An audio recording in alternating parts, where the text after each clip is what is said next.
В этом году культурная сфера республики понесла тяжелую утрату. После продолжительной болезни на 65-м году жизни скончался заслуженный артист Башкортостана Хисматулла Ахметович Давлетов. На днях на сцене драматического театра имени Арслана Мубарякова был организован концерт в память этого великого актера и композитора. Зрители, желающие ознакомиться с его биографией и творчеством, заполнили весь зал. Хисматулла Давлетов родился 19 октября 1951 года в многодетной семье. Родители очень ценили музыку, играли на различных инструментах и пели песни. Поэтому неудивительно, что Хисматулла вырос настолько талантливым человеком. Этот концерт должен был состояться, когда он еще был живым. Он покинул нас не так уж давно, хотя написал более 200 песен, около 300 песен.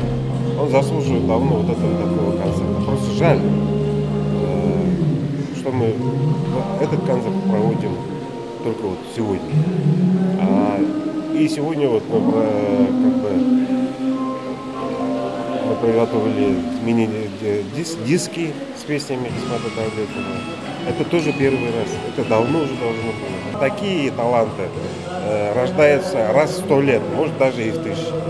Просто мы обидно то, что наш народ не ценит своих талантов. В 1969 году Хисматулла Ахметович поступил в Башкирское государственное училище искусств. После окончания учебы вместе с Вакилем Юсуповым и другими коллегами по творческому цеху начал работать в Сибайском драматическом театре имени Арслана Мубарякова.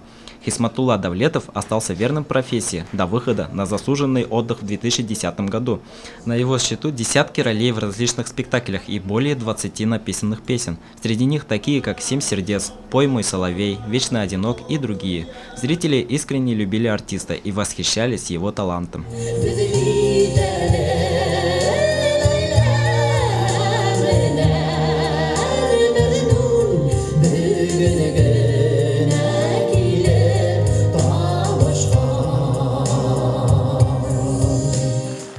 Во время памятного вечера песни Хисматулла Давлетова исполнили Рамиль Туйсин, Азамат и Насима Тимерова, Альберт Салаватов и другие.